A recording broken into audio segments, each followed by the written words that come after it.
The following podcast will contain spoilers, tangents, hot takes, and excessive foul language. Viewer discretion is advised. Enjoy the show.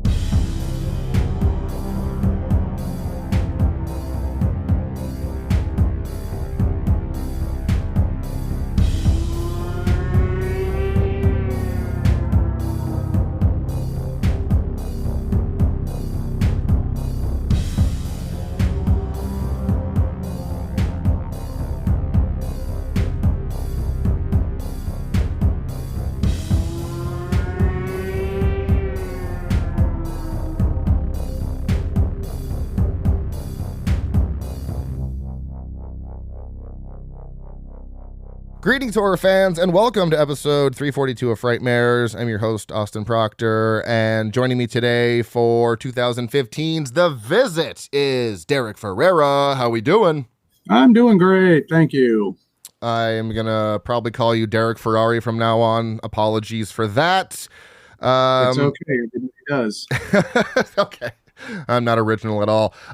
So yeah, we are doing, it's funny that this came up because originally I had planned It Follows for 2015 until I realized that It Follows is 2014, so not even the right year. Had to redo the lineup. And I was like, because I switched out Gabby for another episode. So I was like, hey, let me get Derek back on since our Paranormal Activity was all whacked out. And then we put a few movies on the spinning wheel and this one popped out. And I thought it was kismet because we were supposed to do, Corey and I were supposed to do The Happening in 2008, which is apparently not horror. So now we're doing a Shyamalan. I'm very excited. I think this is the first Shyamalan we've covered on the show. And I'm glad we picked this one. Two found footage movies back to back, as we just did As Above, So Below. But I'm totally fine with that. And I know I just saw one of the TikToks you posted, and you said you're not huge on found footage. So that's fine though. Most people aren't. Is there anything particular with the subgenre that you just don't really engage with? They tend to be a little on the boring and slow side. And there's more bad found footage movies than there are good found footage movies. So I can totally relate. And it's actually kind of shocking because this is Shyamalan's lowest budget movie he's ever done, but it doesn't feel like a cheap found footage movie. And we'll get into that. No. Yeah, we'll get into that once we start the review here. My history with this movie, I don't know, man. I feel like this is something I saw in theaters. It was 2015. I don't know, though, but I remember seeing it at one point. Obviously, no spoilers just now, but the twist ending was something that I didn't see coming. Shyamalan is, of course, famous for his twist endings, and this one I thought was really good, especially after the run he had, which we'll kind of get into. It's kind of hard to talk about Shyamalan and not talk about his career since this is the first time we're actually doing one of his movies. So what about you, Derek? Is this something you saw in theaters, or did you discover it later on, maybe when it released physically or something like that? Yeah, me and the wife watched it when it came out on DVD or whatever. Mm-hmm. Whenever we were able to watch it. And we had a 5-year-old at the time, so there was very little theater going on when this happened. So Mm-hmm. But yeah, it was definitely, we saw the trailer for it and we were excited for it because we both really like M. Night Shyamalan. We don't get down on him like a lot of people do, so. Yeah, he's one of those directors that a lot of people really like or really dislike, which I find just fascinating. I do vividly remember the trailer for this movie, though. It got played everywhere, and I can specifically remember the "can you get inside to clean the oven" little clip from the trailer. I was like, this movie looks wacky as shit. What is this? And I remember the first time I watched it, I really did not enjoy it outside of the twist, but over the years, as I've watched it more and more, I do really appreciate it. I don't think it's an immaculate, amazing movie, but I do really enjoy it. So we will get to that review shortly, but before we do that, we got to do this. We got to talk about what did Jason Hill make me watch this week. This week, he made me watch Dude Bro Party Massacre 3 from 2015. Summary here In the wake of 2 back-to-back mass murders on Chico's frat row, loner Brent Chirino must infiltrate the ranks of a popular fraternity to investigate his twin brother's murder at the hands of the serial killer known as Motherface. And you've actually seen this one as well, so I love that. I asked Jason, I was like, is the whole bit of this movie the fact that there's not a 1 and a 2? Because there's not. There's only this movie. And I guess my little headcanon theory is, Dude Bro Party Massacre 1 and 2 are the 2 mass murders that previously happened. I don't know. Maybe that's my little theory. And this is like the comedic joke they were going for sure. Yeah, so that's kind of the bit. And this is a movie that you will know if you're going to like within the first 5 minutes.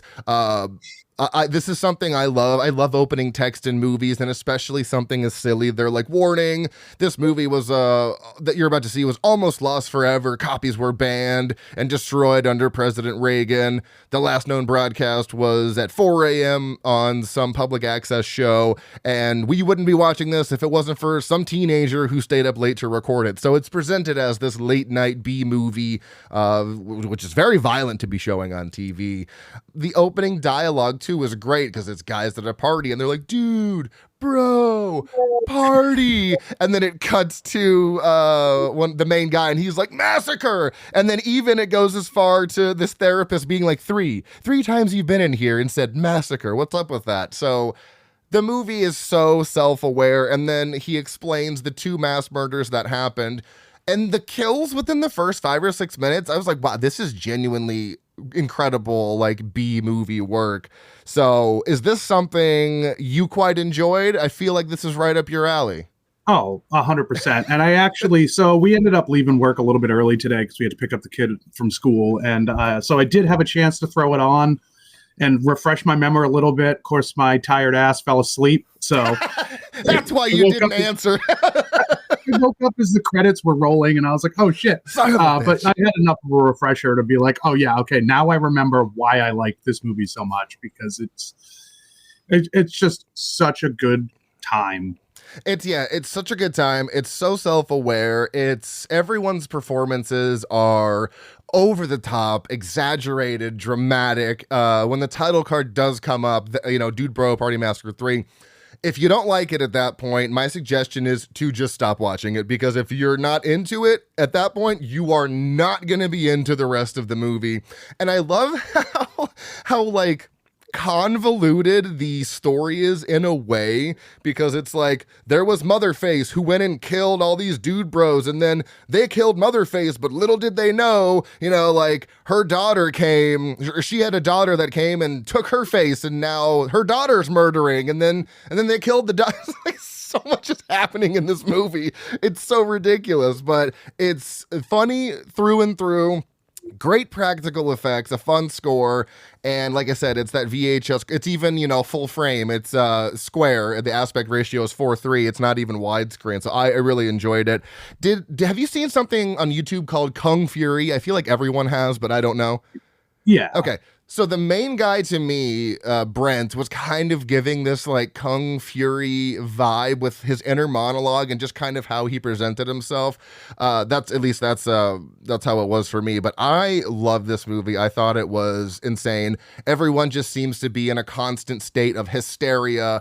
It's mostly guys. Obviously, the killer is a woman, and I love that kind of subversion of, instead of a male slasher chasing after all these women, it is a female slasher chasing after all these men. It's a lot of fun. I think one girl shows up to kind of crash the party. It's like one of their girlfriends or something like that, and the sex scene they have in the tent was absolutely epic in the most brutal way. It's just so much fun. If you haven't seen it, I highly recommend it. It's actually got a 3.3 out of 5 on Letterboxd, which I was quite impressed with, although I do understand why. Jason gave this a 3 out of 5, and he gave it 2 separate reviews. The first one is overstays its welcome, but it's a pretty good time. And good time, even if the orange jokes are pretty dumb. I recommend this a fair amount, with the caveat that you'll know if you're into it within the first 5 minutes. I didn't understand the oranges either. I don't know what all the I don't know. Yeah. If you haven't seen it and you watch it, you'll understand. They mention it a few times in the beginning, and then they bring it up at the end, and you're like, what is with the oranges? I'm assuming it's some metaphor for something. I don't know. Maybe it's when the annoying orange was popular.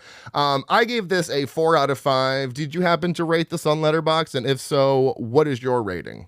I have not re-rated it yet, but it's a 4 for me as well. Oh yeah, there we go. Okay. It is streaming on Prime, Pluto TV, and Tubi. So if you want a really good, campy, cheesy, over-the-top movie that has the VHS quality but made recently, I definitely recommend to check it out. I do agree with Jason, though. I feel like it is a little long. It's like an hour 45. This is something that feels like it should be like 88 minutes. But really, that's my, I would say, only complaint with the movie is it's a bit long.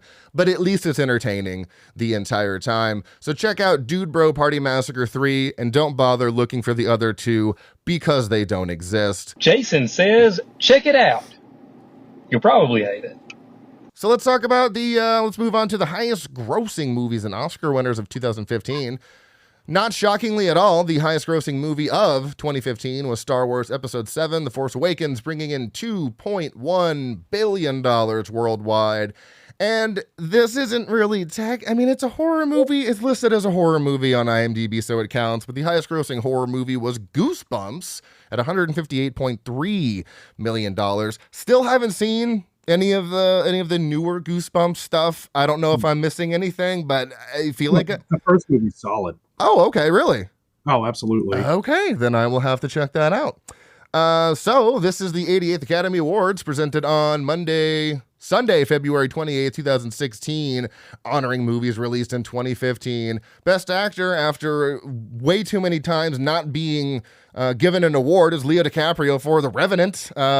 Weird choice, in my opinion, to give him an Oscar for that one. I feel like he's had many better performances, but what do I know? I'm just some bitch. Actor in a supporting role goes to Mark Rylance for Bridge of Spies.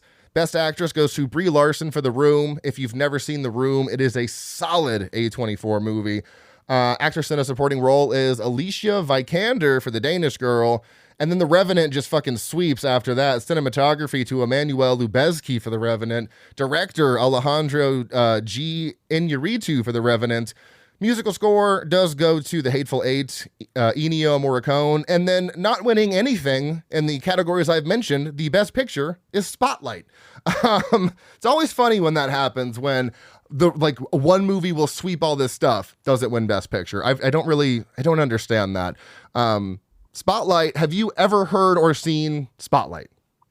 No, and that was back when I still used to watch the Academy Awards, and I'm like, you said that, and I was like, wait, what? What the fuck? Yes, it's a movie called Spotlight. I, too, had not seen it, nor had I even heard the title, but the summary is the true story of how the Boston Globe uncovered the massive scandal of child molestation and cover-up within the local Catholic archdiocese, shaking the entire Catholic Church to its core. So like I said, I went into this, I didn't even read the summary before I watched this, just went into this blind. I figured, fuck it, if I've never heard of it, let's just go. Michael Keaton popped up pretty quickly. Thought that was pretty cool because he was in Birdman, which won the Oscar for Best Picture the year before. You've also got Mark Ruffalo, Rachel McAdams, Stanley Tucci, solid fucking cast. I mean, obviously this tackles a pretty sensitive and dark subject matter. It's not a rough watch. It's not like a Schindler's List or anything like that, but it's a very sensitive topic. It did ignite a raging fire inside me, though, because this happens within the church, and people these days are always like, oh, you should be worried about transgender people and drag queens, but literally the people that are pointing those fingers are the people that are out there doing this shit. There's like mountains of evidence against pastors and priests. It's just fucking disgusting. I was also trying to pinpoint what year this was from because they were sometimes using cell phones. They had big monitors on their computers, and I was like, what year is it? And then 9/11 was included in the story, and I was like, well, there we go. I guess this is 2001. So it does take place in the early 2000s. The Spotlight is actually a section of the newsroom that spotlights things, like spotlights articles and does investigations and all that stuff. It's a very fascinating story being told because it's such a very niche thing that I don't even know really. I mean, I don't even understand how papers are still in existence at this point in time with social media and the internet. Like, I don't know. But back then, of course, you know.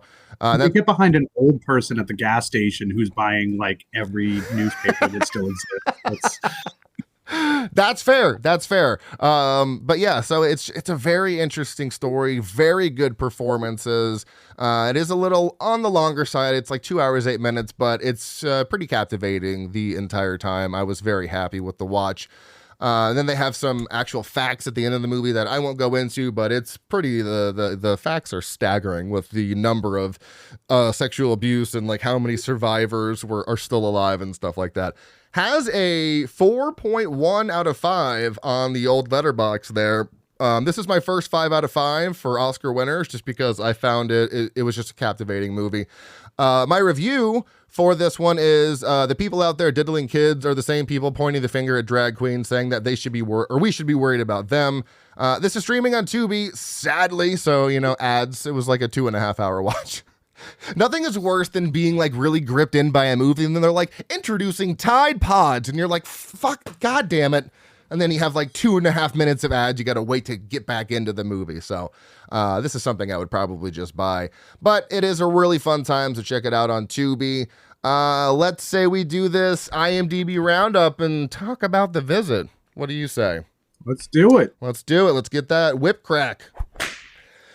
I don't know why September 11th is coming up multiple times on this episode, but here we are. This is The Visit from 2015, released on September 11th of that year in the U.S., a weird connection between this movie and Spotlight.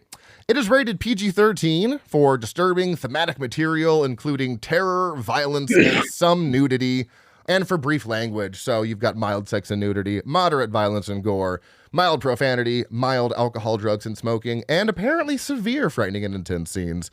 Coming in at 1 hour and 34 minutes, it's like such a great time for a movie. Doesn't overstay its welcome, doesn't feel rushed. Listed as a horror mystery thriller, directed, of course, by M. Night Shyamalan. Most people know him from things like The Sixth Sense, Signs, and The Village. It's also written by him. He writes everything he directs. But did you know, fun fact, he also did the screenplay for Stuart Little. Facts. I did know that. Oh, you did? Okay. I was scrolling through and I'm like, there's no goddamn way. What's the twist in that? He also did he wrote Devil from 2010, I believe, which I love that movie. I think it's a lot of fun.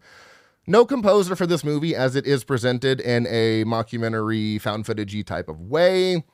Cinematography by Maurice Alberti, who did the cinematography for The Wrestler, Creed, and Hillbilly Elegy. Edited by Luke Chiarocho, who also edited a lot of other Shyamalan's movies, A Split, Glass, and then he edited Salem's Lot from last year. Starring, there's really only 5 people in this movie. You have Olivia DeJonge as Becca. She was also in Better Watch Out as Ashley, a great Christmas horror movie. And then, weirdly enough, you have Ed Oxenbould as Tyler. He was also in Better Watch Out as Garrett. I did not make that connection until I was doing this write-up sheet because they looked familiar and I was like, I know you from something. Didn't think they were in another movie together. So there you go. We've got Deanna Dunnigan as Nana, who does more like TV shows. If you've ever seen the Exorcist TV show, she was in 4 episodes of that as Mother Bernadette. Peter McRobbie as Pop.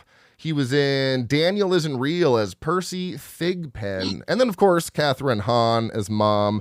I know her from Step Brothers as Alice, but anybody who hasn't maybe seen that or it's been a while, she's like all over the MCU now. She's making that Marvel money, so good for her. Estimated budget of $5 million, doing very well from a profit standpoint because it made nearly $100 million, $98.5 million, so that's an incredible profit margin there. It was filmed in various cities of Pennsylvania and on the Royal Caribbean Allure of the Seas in Miami, Florida. I love that they specified the cruise ship it was on IMDb. Fucking great.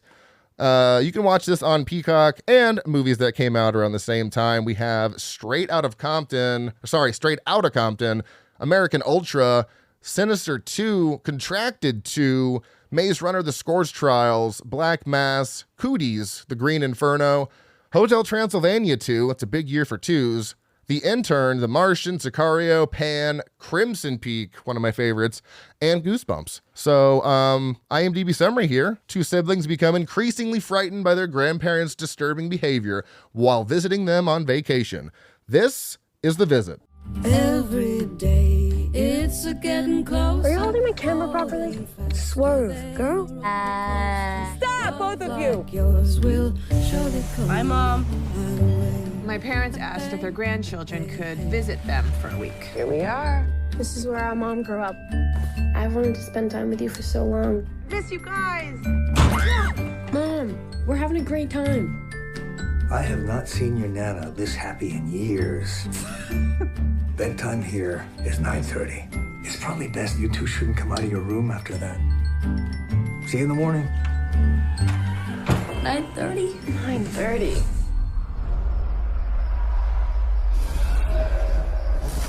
What is that? It's 10:47. We think there's someone outside the door. What the hell was that? I think Nana's not feeling well. Grandmother is fine. It's like somebody talking in their sleep. What's he doing? They're weird during the day. I was just cleaning it. And even weirder at night? Mom, there's something wrong with Nana and Papa. They're just old. Bear with it for a couple of days.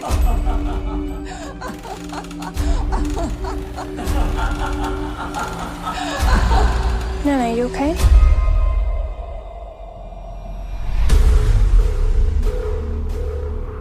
They're hiding something. It's just the end of your trip. I'm sad it's all over. I'm gonna get you. Let's make it a perfect night. What is that?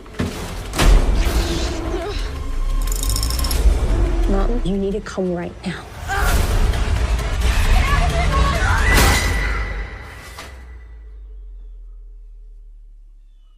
Would you mind getting inside the oven to clean it? Stop! Nana, stop!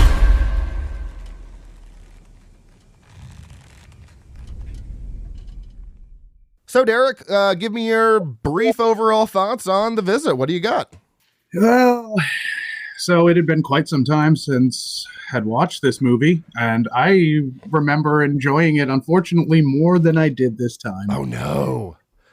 It was slow-ish. It's not like a slow burn, but I also found it very repetitive. It seems like it's just a constant, like, everything's more or less normal during the day, and then we're kind of freaked out at night, but not freaked out enough to, like, mention it to our mother, or like, oh, it's just, we'll just ask Grandpa in the morning why she was naked scratching at the door in the hallway. Like, it was unintentionally funny. Like, sat down with the wife and we're watching it and we're both cackling and we're like, we shouldn't be laughing at this right now. Yeah, no, that's fair. There are a lot of like unintentionally funny moments. My overall thoughts are, I think this is a pretty solid, it's like a mockumentary presentation of 2 kids going to visit people who they think are related to them who actually aren't. It's got a good twist, but ultimately, it's like I said, it's not winning any awards here.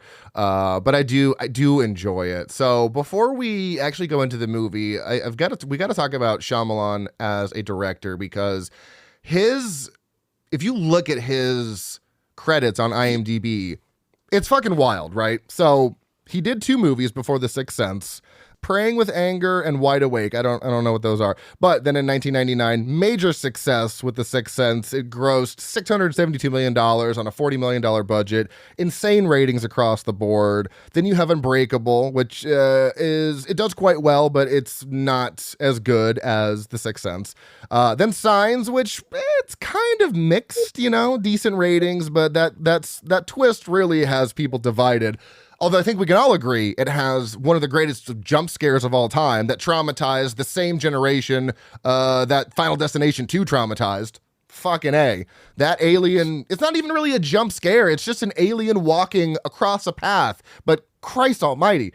So good. Then you got The Village. Pretty good. On par ratings with Signs. I personally liked it, even though the twist was kind of what I expected. And then this is where things get really rough for Shyamalan, right? Lady in the Water does not do well, only made $2 million more than its budget. And then you have The Happening, also did terrible ratings, profit-wise. And then The Last Airbender, which is literally one of the lowest rated movies on Letterboxd at a 1.1 out of 5. And then, it's bad. And then After Earth as well. So After Earth, The Happening, and Last Airbender all were like boom, boom, boom. And they're his 3 lowest rated movies. So he started high and then really just like sunk to the bottom. And then The Visit was his kind of comeback in a way, making a good amount of profit for him. Not extremely high ratings, but consistent enough. And then Split, boom, gangbusters. You have Shyamalan is back with that movie.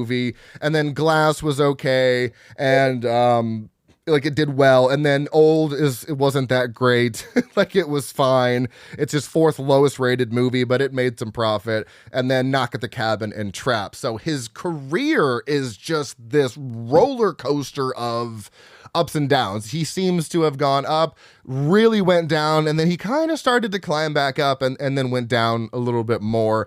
I still like him as a director.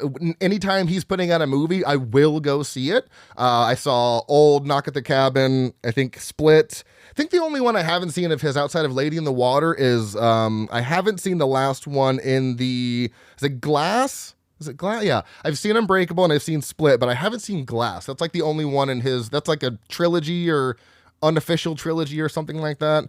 So it's like the only one I haven't seen, but... So what about you, Shyamalan? What are some of your favorites from his kind of from his catalog here? Let's see. I have not seen Lady in the Water. I have not either. And I also haven't seen Glass. Oh, okay. We got some homework to do. So, not counting the 2 independent assuming movies that you listed at the beginning, I like all his movies right up until The Happening, honestly. Yeah. I don't care what anybody says. I thought that movie was solid. And then, unfortunately, Trap got ruined for me, so I still haven't watched it yet. Oh, dang. Yeah, that's unfortunate. But I am, like, a fucking huge Josh Hartnett fan, so I will watch it eventually. But, yeah, no, I like, he's solid through and through. And, I mean, stuff like The Last Airbender, that's kind of like a one-off for me. I mean, he's a fan of the show, or his kids are, or something. I would never watch that.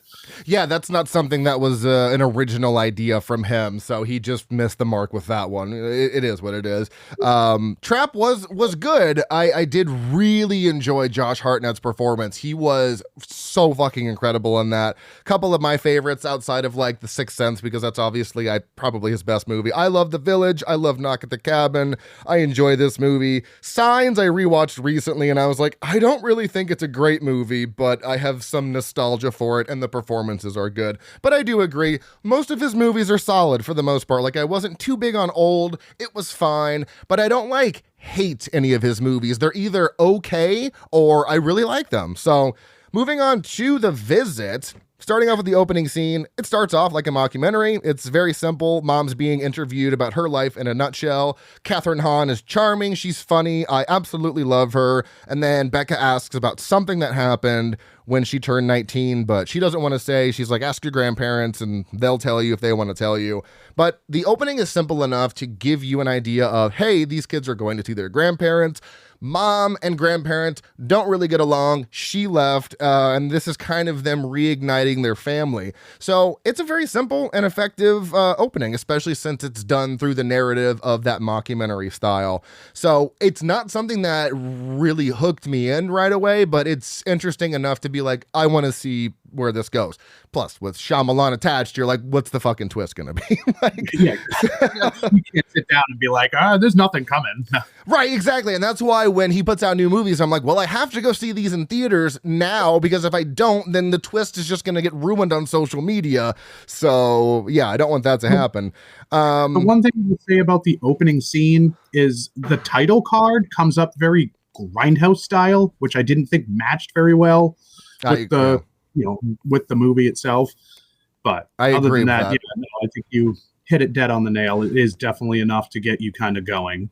Yeah, it's I find it pretty interesting how quickly Shyamalan is able to just establish enough story.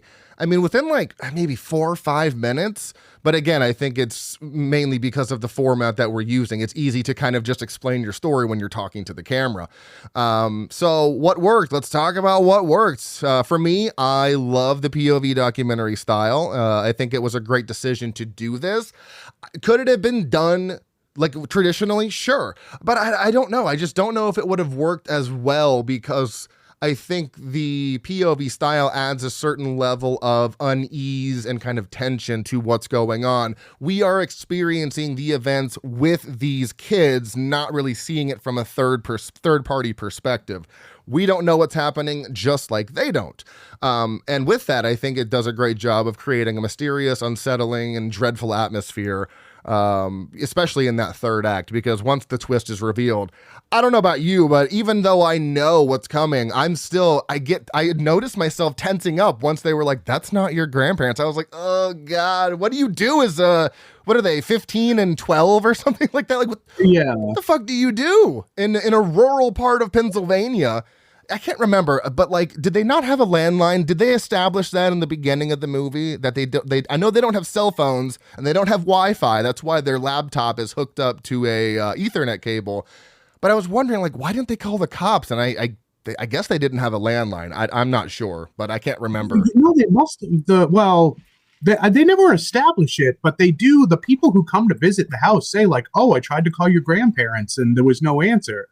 So there would have been a landline that they probably just got rid of. Okay. That makes a lot of sense. Gotcha. Okay, cool. For me too, I also love the visual representation of like what day it is, Monday morning, Monday night. I don't know why. It's just like little things like that, just so I know where I'm standing, because they say they're going away for a week and then they kind of break each day down. I quite enjoy that. I don't know if that's something does that work for you, or does it matter to you at all when they do stuff like little things like that? Oh, yeah, no, I 100% agree with like that. Literally, for what worked, I put the found footage aspect POV. Perfect. It is, not to jump too far ahead, but it is a little bit confusing in the sense that like you don't realize until the very end of the movie when the credits are rolling that this is already supposed to have been like edited and put together. Yeah, exactly. So originally I'm watching it going like, okay, wait, why would that have worked that way? And then, bam, credits roll, and you're like, oh, okay, so she had already taken the footage, edited together, done all that stuff. So, right. But yeah, no, absolutely. The breakdown of the days really, I don't even know. It works. It works for me. Yeah, it just kind of adds I think it adds a little bit to the anxiety of what's going on, because once they start acting weird, it's like, oh, fuck, we've got, this many days left. And then, of course, once the twist is revealed, they still have one more night. And it's like that one more night is going to feel like an entire week at this point. So I do like that. I appreciate the minor character development we do get with Tyler and Becca. There's when they interview each other, they kind of go into a little bit about them, like a little bit more about their character. Like Tyler thinks his dad left because he fucked up in football, and Becca clearly hasn't forgiven her father for leaving. And I don't blame her. She feels like she doesn't have any value and stuff like that. So you are able to connect with these kids, even though, because I don't really like them, but then you have that connection, and I'm like, all right, I can understand why you're acting the way that you're acting, especially since they're kids. This is a moment that I just loved when they're doing their first Skype session, and mom's asking all these questions, and she's like, don't answer that, because she's like, I want to know, but don't tell me. That's literally me as a parent. Like, let me ask you, just forget it, don't answer it, I don't like it. But I do think that they had pretty good chemistry, even though the kids don't really interact with mom outside of Skype sessions. But I liked that they included that so they could kind of have that connection to their mom there. But even though she was kind of just dismissing everything that Tyler brought up, and so was Becca, if we're talking about that, both of them were like, it's fine, they're old. Dude, they gaslighted the shit out of him. Yeah, which usually in horror movies, it's the men who are dismissive towards women, but both the women in this are like, they're just old. And I'd be like, no, bitch, she was naked downstairs scratching at the wall. I'm not attributing that to her being old. That's lunacy. So it's like, I thought that was funny how quickly they were to dismiss Tyler. Where was I in my notes? So the progression of this story, I feel, is pretty good as well, because when they first meet, I think it's Monday morning when they first meet, everything seems fine. And then you get the first hint that something might be weird when Nana is chasing the kids around in the crawl space. You're like, is that playful or was that I don't know. It came off kind of creepy. Also, why is an 80-year-old lady somehow managing to crawl on all fours? I can barely do that now at 35, so I don't know how this lady's doing it. So that for me would have been the first, like, and even they were like, what the fuck was that? What was Nana doing down there? And then she just pops up and she's like, I'm making fucking peach cobbler or whatever she was making. Just like, and then she walks away and her ass is hanging out. You're like, what the fuck? What's happening in this movie? So it's like things start to appear worse and worse as time goes on. And then Tyler comes across all those old diapers that are full of shit. That would have, that's when I'm like, I'm calling mom, I'm leaving. This is not okay. I get they're old and things are weird. What's with the dirty diapers? That's exactly when I would have said, fuck this, I'm out.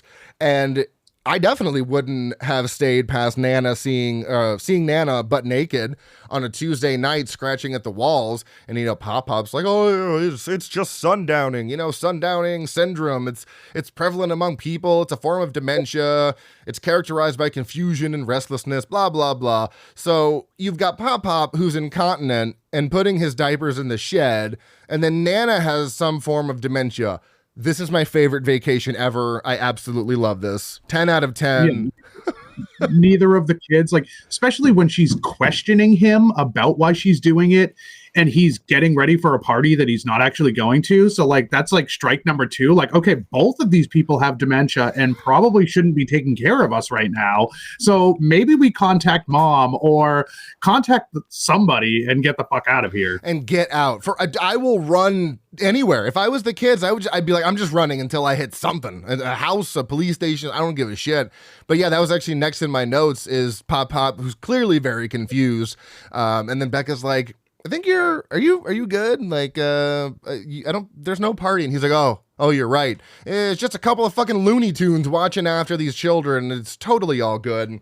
And even the point that really it didn't irritate me, but I was like, maybe it did. But Tyler was the only one to question Nana accidentally spilling the pancake mix on the computer, like only on the camera. He's like, isn't it weird that it's only on the camera and that the entire computer still works? Like, how do you spill pancake mix just on the camera? He was the only one to say something. And then she's like, I tried to clean it off. I just can't get it off. Oh, silly me. And it's like, it's pancake mix. Shouldn't that should just wipe right off? I don't understand what's so hard to clean about that. And this is when Tyler brings some of this up to mom when they're talking to her on Skype. And of course, she can't see them, but everyone's just dismissing him. And he's like, but no, something's really going on. But what do you do in that situation? Being as young as he's the youngest person, I don't know how I would handle that. Like, I guess everything's okay. I don't know. It's like, it is a weird, because like growing up as a kid, my brother and I went to my grandmother's every single summer, and he's 3 years older than me. So like, I can almost put myself in a situation like this where it was like, oh, hey, you're going to go meet a relative that you've never met. But I had my older sibling telling me like, oh no, it's going to be fine. I guess honestly, I would probably have shrugged it off. Yeah, because I mean, I feel like Tyler in a way looks up to his older sister, because typically that's how that relationship kind of works. If you're the younger one, you look up to the older one. They're older, they're more experienced, even though they're still only 15, but you kind of look up to them for guidance for anything like that. So yeah, it's just like, well, I guess it's fine. I guess I'll just go along with this. But even still, in the back of my mind, I don't know if they stated how old Tyler was. I know they said Becca was 15. Tyler's got to be somewhere close to that. But yeah, that would have been way, it was way too convenient for me. Just like, pancake mix. It's almost like it was intentionally put over the camera.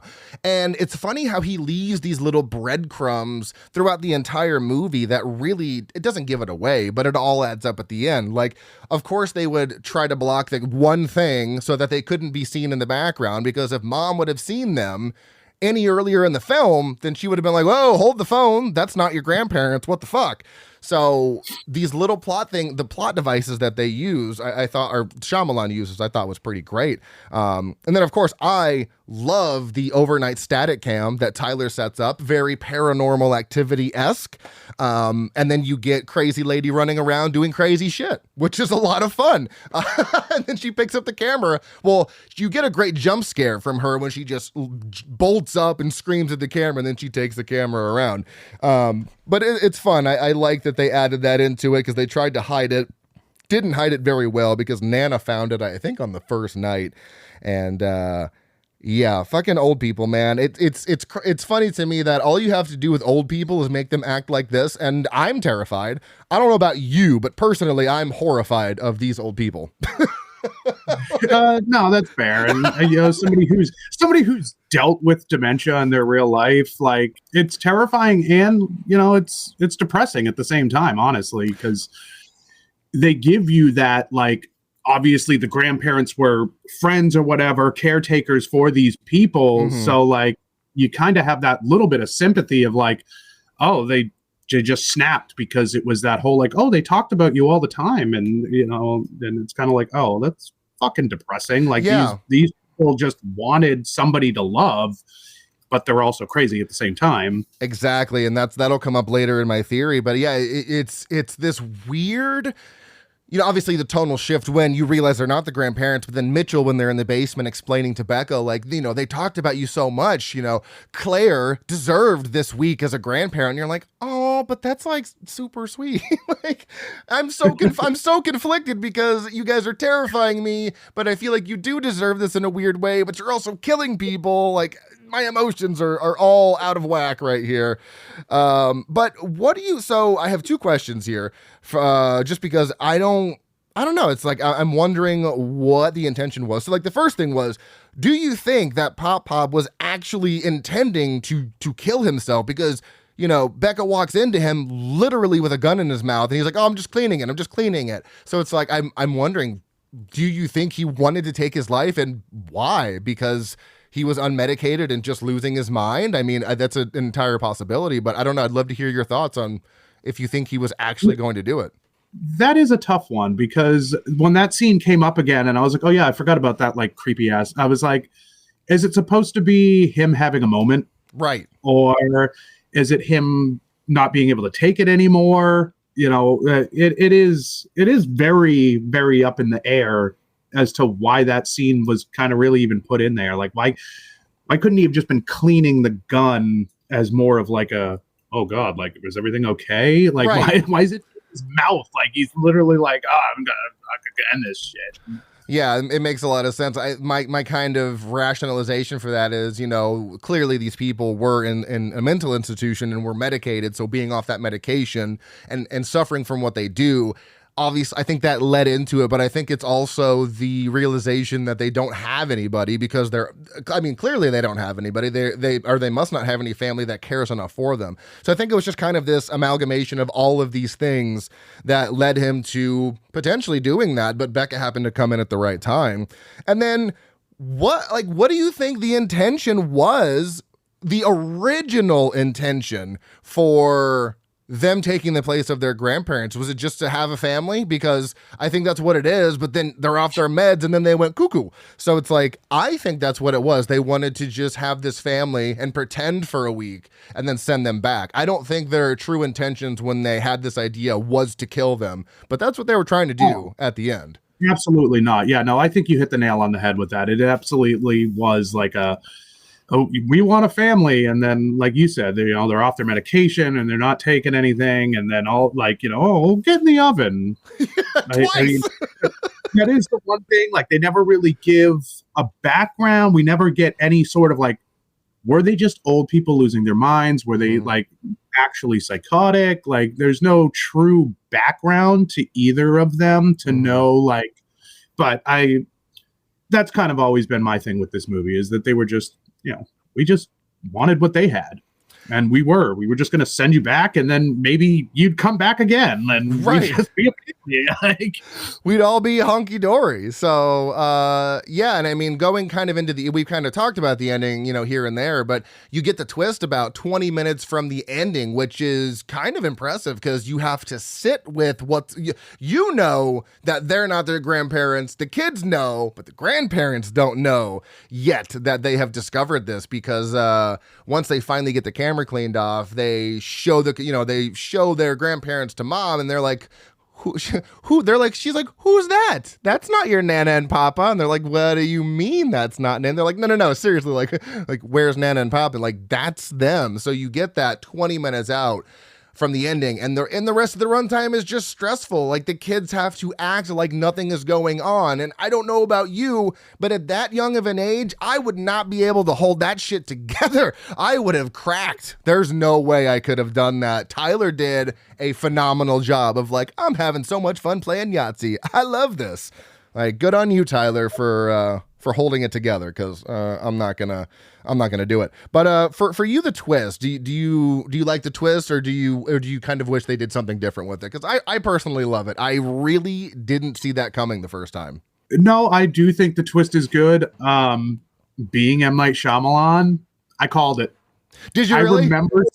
I honestly remember watching the trailer going, it's not the grandparents. Okay.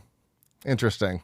Well, and that makes works. Sense. Yeah. But I'm the type of person where I'm going to watch a slasher whodunit, and I'm going to be trying to guess the whole time who it is behind the mask. Yeah. And so that's just the nature of the way I watch these kind of movies. So like, you put on an M. Night Shyamalan movie, before I even hit play, I'm going to be like, what's the twist? See, it's funny because I think I do the exact opposite. I'm like, all right, there's gonna be a twist. Let me not put too much effort and thought into it, so that way when it happens, I'm hopefully surprised. But there are probably should start watching it like that. Now I'm definitely guilty of doing that with Knock at the Cabin. With Old, I had like no idea, because the twist in Old wasn't that great. But I was like, I don't know what the twist would be. But in Knock at the Cabin, I'm like, okay, I think I got this. But then it's weird. It's like, I'm not going to give anything away, but Knock at the Cabin is like a non-twist, but also a twist at the same time. And if you've seen it, you'll know what I mean. But I was definitely guilty of trying to figure it out the entire time at Knock at the Cabin, because I was just so goddamn interested in that movie. So yeah, the ending is great. Like we've discussed, the grandparents, or the quote unquote grandparents, are really mental patients who've escaped from a nearby psych ward that the kids' real grandparents visited frequently as volunteers, and they talked about their grandkids a lot. So Mitchell and Claire, the crazies that they are, escaped. They killed the grandparents, assumed the role of Nana and Pop, and it's interesting because I was trying to get some sort of a timeline on like how quickly this happened, and I think it had to have happened pretty fast, because Mitchell and Claire already knew that the kids were coming at a certain time. And there's also kind of two like evidence points that I have, is that on several occasions throughout the film, people come to the house and are met with Tyler and Becca, and they're like, hey, where's Nana and Papa? I'm like, oh, they're out, whatever. Clearly they're loved by the community, and no one had caught on to the fact that they were actually missing just yet. And when you see the dead bodies in the basement, they look pretty newly decomposed. So I'm assuming that all of these events happened relatively close to the time that the kids were visiting. And we've already talked about this as well. I think a lot of the reason why why these, the imposters spiral down so quickly is because of the medication. I mean, I've been Baker acted and went to one of these psych wards before. You get medicated every day. Obviously, I don't have severe schizophrenia or dementia, but if you have medication for that and then you just stop taking that, it is going to drastically affect your mental state. So that's why they just become abundantly more and more just wacky, because that's my little, headcanon theory is the whatever mental illnesses they're having are growing more abundant and more dangerous. So I have a feeling we're going to have a good conversation on what didn't work, because there are some things for me that, some of them are, I'm not going to lie, some of them are nitpicky. I can be nitpicky. But the biggest glaring one for me is sending your kids to your grandparents' house without fucking visual confirmation. Is it, or like on the phone or something, you're sending your kids to your grandparents' house just based on an email? Nope, not even kind of. I mean, it was 2015. It wasn't that long ago. If it was the 90s or like early 2000s, sure. It's 2015. I need visual recognition that where I'm sending my kids to and yada yada. So that kind of goes back to what you were just talking about, because so if these people were obviously, like, nobody reported these people missing from the insane asylum. Right. So that means that they had the right to go with these people to their house for visitation purposes. So I almost wonder if they would have just been like, oh, today's the day we're picking them up. Hammer to the head. Put them in the basement. Let's go get the kids. Oh, yeah, that's true. That's interesting. Okay. They could have, yeah, because like the timeline I feel like is very, very, very compact. Okay, but yeah, that's true. Even if they did get yeah, you never once called your own parents' house to be like, how are they doing? I'm just going to check in on the camera, even though it's been 15 years since I talked to my parents, and they could have gone off the rails. And I think that all stems back to, the relationship, the strained relationship that, Mom, because that's her name in the movie, it's just Mom, Mom has with her parents, and she's clearly disassociated from them over the past, 15 years or so. So I let it slide, but me with my daughter, anytime she's like, hey, I'm going to go to this friend's house, cool, I need to come meet them. Like, I need to shake hands with them. So yeah. This is a nitpicky one, but I just thought it was funny. Becca, oh my God, she drove me crazy in this one particular way. She knows way too much terminology and lingo in the movie realm industry for being 15. And it's not even established that she's been doing this type of medium for, it's not even like how long. Also, she sits in front of the camera when she's interviewing Nana or Pop towards the end of the movie. You would never place yourself in front of the camera. The interviewer sits off camera. And then at one point she has two cameras, but each camera can see the other camera. So what is it, Becca? Are you this fucking genius that knows all about framing and all this stuff? Or are you an amateur person who doesn't know shit? I've drove me crazy, and I know that's so nitpicky, but it's not nitpicky, because the interview scene that you're specifically speaking about, I said the same thing to my wife. Yes. I was like, what's going on with these two fucking cameras at the same time? And if you're gonna have two cameras, you hide the other. Yeah, you don't want to see the other camera in your shot. My God. Some of the Gen Z lingo I can't stand. It's in here. It just makes me insane. Becca getting into the oven. Nana's like, I'm too big to get in there. Use your long arms, tall lady. Why are you forcing a child to... She's like, no, get all the way in there. No. First, no. Just no. Just a straight up no. And then the last thing I had was the interview the documentary when she's like interviewing Pop that drove me crazy. So again, not really like huge major things, but I'd love to hear what didn't work for you. You mentioned kind of it being repetitive, and I kind of agree with that. It is kind of like this. Everything's fine, everything's not, and it kind of just goes back and forth until the reveal. The jump scares, unfortunately, without sound, jump scares are extremely hard to pull off. Even the first time I watched this movie, they set up the camera, and I'm like, she's going to pop up in front of it. She's going to find it. It's, and then I don't know if you really necessarily consider the hide and seek scene under the house to be a jump scare. I guess it is a smidge. But when she kind of charges them, I mean, yeah, it's not like a jump scare, but it makes you go, oh shit, like, oh, she hauling ass. Yeah, I give them props because it's not the worst that I've ever seen a found footage try to pull off a jump scare. But it like, to get a genuine jump scare, you need that. Yeah, you need the loud noise. It's hard. Maybe there should have been like her hitting the vase, like, you know, something like her breaking something in the background or whatever. I don't know. But other than that, the only other thing that really didn't work for me, I mean, not that I rated this very high, but as far as nitpicking, so when the Sarah lady who comes to the house initially to look for the grandparents comes back, at that point, the kids were already super suspicious and very creeped out about what was going on. Actually, did they already know? No, they didn't know yet. Okay, they didn't quite. Okay. It was like they found out like shortly after Stacy showed up. But they were still to the paranoid enough point that wouldn't they have immediately gone downstairs and been like, oh, what's going on with Sarah? Like, why was she all like, why were you arguing with her? You know, even just the sister character being a little bit older, being like, well, clearly something weird's going on. But no, you just watch from the window and then you fuck off and you could have saved that bitch his life. Yes, they literally, it's so funny because they're together and they see Stacy go around the back and then it cuts to them outside like editing something and she's like, and Tyler's like, did you see Stacy leave? No. Huh. Well, I guess that's it. I guess we're done investigating that. And then you see... Well, that's that. Her car's still over there, but, you know, whatever. We're done. Yeah, and then you see her hanging from the tree in the background. I was like, oh, God.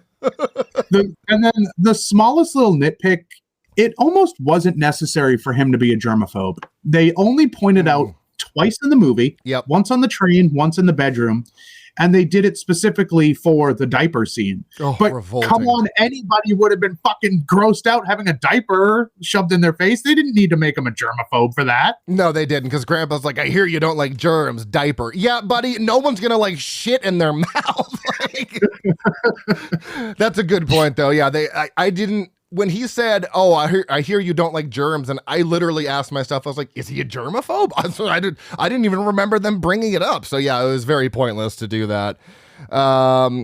Anything else for dislikes or what didn't work? No, that's all in my notes. All right. So the hooked moment for me is definitely the scene underneath the crawls, like when they're in the crawl space and Grandma's chasing them around. Up until that point, again, interested in what's happening. But when she started doing that, I was like, oh, this is where shit's going to get fucky.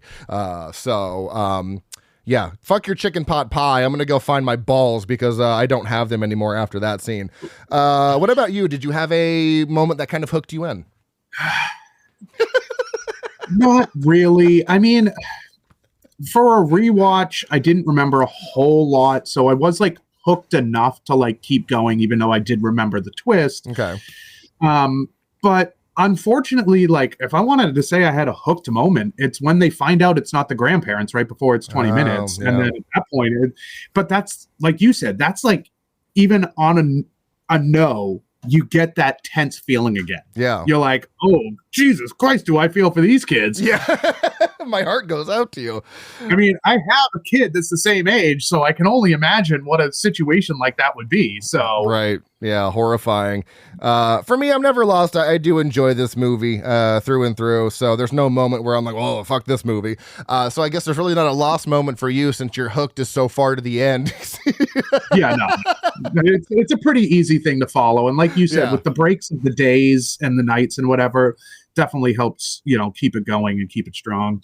I think a reason why I like that so much is keeping track of time, because they mentioned they're going to be there for a week. So when it's like Wednesday morning, you're like, okay, we're about halfway through the movie. It just gives you this visual representation of how much longer the movie has left. So horror moment for me is when Nana is running around the house like Naruto style. She goes past the like just like arms behind her back. She goes past the camera into another room, but when she comes out of that room, she's fucking crawling on all fours.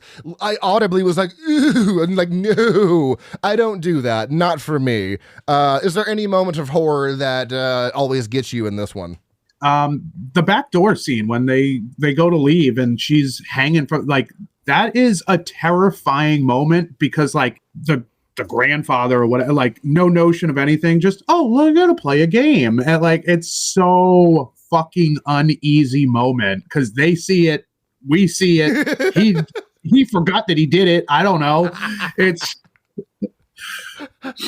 of all places to leave a body, though, like, you didn't bury her. She's just swinging from a tree in the backyard. You're leaving your evidence just in broad, well, it was night, but broad daylight, for fuck's sake. Oh my God. I mean, it was pulled off so well, especially for like the POV found footage. It's just, it's so creepy atmospherically, and I love it. I forgot about that, honestly. And when she opened the door, I was like, oh, a gasp. I was like, oh God, that's right. Stacy's just hanging from the tree. So there's no real kills in this. You know, you got Stacy hanging from a tree in the backyard, which again is a wild fucking move. So we don't really there's no kills to talk about. So my favorite character and my least favorite character are the same person. I think this is the first time that this has happened. What's up? I just got to say, there's the refrigerator kill, and that's the one I put down as my favorite kill. When he's starting to bash Grandpa's head in with the refrigerator door. Oh, shit, that's right. Oh, I forgot they kill both of them. Duh. Oh, my God. Because Nana gets stabbed to death, and then the refrigerator kill. I'm so dumb. I just finished this 20 seconds ago, but I was clearly too busy taking notes. It's okay. I had to throw it out there because, like, he's, like, standing there stunned, and then he snaps out of it and goes into rage mode, which is something that doesn't happen, in my opinion, often enough in horror movies. Is in a situation like that, your rage would build and you would not stop until that person was probably a ball of blood on the ground. Just like, a ball of pulp. All right, so my mistake. Thank you for correcting me. Yes, there are technically two kills. I will agree with you. The bashing in of the grandpa. So yeah, my favorite character and least favorite character are the same person. It's never happened before, I don't think. It's Tyler. I love him because he's the only one to question things, but keeps getting dismissed. But I fucking hate the rap. I hate the rapping. What are you trying to do with this kid? What is the insertion of this rapping besides to piss there's no one I've ever met who's like, that's my favorite part of the movie. It's such a weird divide for me to be like, I love this kid so much. You're doing the right thing. Stop this forever. So, I mean, I guess Shyamalan did a really good job of like writing a kid, because kids are annoying as fuck, but you love your kids. Like, I don't know. Yeah, no, I totally agree. It's funny because I put him down as my favorite. I did not put a least favorite, but you hit the nail on the head because it's obnoxious. The rapping thing. I think they were just trying to point out like how his father leaving kind of like made him a completely different person. You know, he was like a sports kid and, you know, doing everything with his dad. And then, my mom doesn't do sports or whatever, so I'm gonna be next Eminem. But it's totally true. Like, his character was the best, but it was also the worst because in scenes like that. That's actually such a good point to bring up. I can 100% see that. And I'm pretty sure at one point he compared himself to Tyler, the Creator, which made me laugh out loud. Yes, he did. Okay, that's what I thought. Favorite line for me is, would you mind getting inside the oven to clean it? Because even though I saw it in the trailers, when I saw it, whenever I did, it's just like, what, bitch? No, I'm not getting in the oven. So that's my favorite line. There's a couple good one-liners. I don't know if you had one that stuck out to you.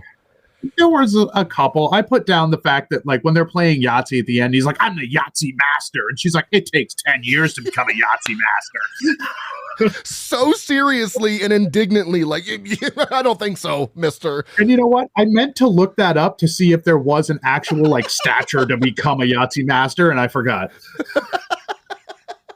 It really is 10 years. You have to do it for 10 years, a certain amount of hours played. No.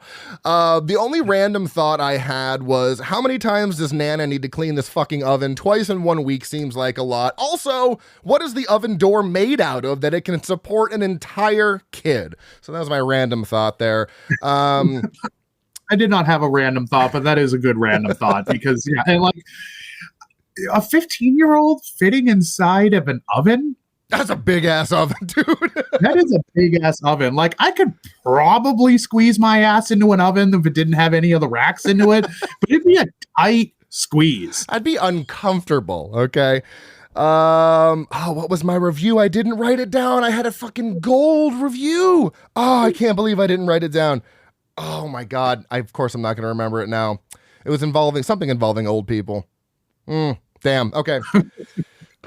Well, I had a review in my head that I guess I did not put to paper. So something, old people are scary, something, dark side. I don't know. Anything else you'd like to mention on the visit before we wrap up here? Nope. I think I got everything out. All right, perfect. So moving on to post-review stuff here. Taglines, there are 2. No one loves you like your grandparents, and grandma's rules. Have a great time, eat as much as you want, and don't ever leave your room after 9:30. Trivia, according to statements made on Twitter, director M. Night Shyamalan prepared 3 different cuts of the film, one that was pure comedy, another that was pure horror, and the final one that fell somewhere in between. This was actually, as I mentioned before, I believe M. Night Shyamalan's lowest budgeted studio feature film. So that goes back to my unintentionally funny. Maybe it wasn't supposed to be unintentionally funny. Yeah, if there's apparently he did 3 versions of it, maybe it is supposed to be funny. I mean, there are definitely some moments of comedy, but like grandma scratching at the wall naked, I don't know if that's supposed to be funny, but it's I don't think that is. Or when grandpa assaults the dude. Yeah. I don't think that was really supposed to be funny, but we laughed. And lastly here, this is the 3rd M. Night Shyamalan film in which Shyamalan does not have a cameo after Wide Awake 1998 and After Earth 2013. 2 goofs that I found funny. One is a petty goof, and I love petty goofs. At around 24 minutes, flies are heard buzzing around the pile of dirty diapers in the shed, despite there being snow on the ground outside. Flies go dormant or die in the winter. Love a petty goof. And something that we've kind of talked about, but is a valid point. The escape of 2 mental patients, at least one of whom who has committed murder, would have sparked a huge manhunt in town. Also, the grandparents would have been key informants in finding them. The police would have most certainly sought them out right away, which would have led them to finding the truth almost immediately. So, yes, but again, it's unsure how quickly. Plus, I mean, if the grandparents were having their kids for that week, they probably weren't going to be volunteering. So I think it's a weird gray area of like, yeah, cops should have been looking for them, but maybe they weren't. I don't know. Whatever. Yeah. This is rated 6.3 out of 10 on IMDb, 3.1 out of 5 on Letterboxd, a 68% on the tomato meter, and a 52% audience score. Derek, what did you rate this movie? I gave it a 2.5. Okay. That's fine. Right in the middle. For me, as being a lover of the found footage genre, I gave it a 3.5. I just love this type of medium. So 2.5 from Derek, 3.5 from me. Similar movies according to Letterboxd, we have Hereditary. I don't know what that's about. It Chapter 2, Paranormal Activity 4, there we go, and something called Darkness. Similar movies according to IMDb, we have As Above, So Below, Old, The Blair Witch Project, Paranormal Activity, and Orphan. Did you happen to find any funny reviews? If not, I have 4, and I can take us out with those. You're taking us out with those because I forgot to look. That's fine. I always forget to remind my co-hosts, so it's all good. 3.5 stars from Soul. Just let grandma play hide and seek. Not when she's butt naked, though. Okay, let's just 2.5 stars from Mia. I remember one time I was going to hook up with a guy, and he told me that M. Night Shyamalan was his favorite director, and I knew it just couldn't continue. And that's just kind of sad.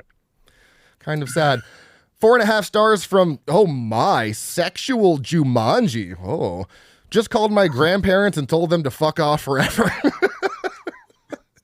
And lastly, so nice. And lastly, from Adam Bolt, I'm just going to act like this whenever my grandkids stay over just to fuck with them. Okay, that's a good one. I like that. Oh, goodness. Derek, promote yourself. Where can people find you on the social medias? You can find me on Instagram and TikTok, preferably TikTok, as HFK48 or HFK I always forget. Horror Film Kid 48 on Instagram and HFK on TikTok. I'm glad somebody can remember my fucking handles because I can't. And you're on. He's on Letterboxd, one of those. I do not know that one, unfortunately, but he's there. If you enjoy the show, please rate and review on your favorite podcast app of choice. Follow us on Facebook, Instagram, TikTok, Slasher, Blue Sky, Threads, and YouTube at Frightmare's Podcast. Our email is stayspooky@outlook.com. You can also follow me personally on Letterboxd at Dr. Proctor. Be sure to follow our sister podcast, The Shameless Picture Show, and also check out the Dead-Eyed Millennial podcast as well. Next week, Corey and I are going to be doing A Cure for Wellness from 2016. So until then, stay tuned and stay spooky.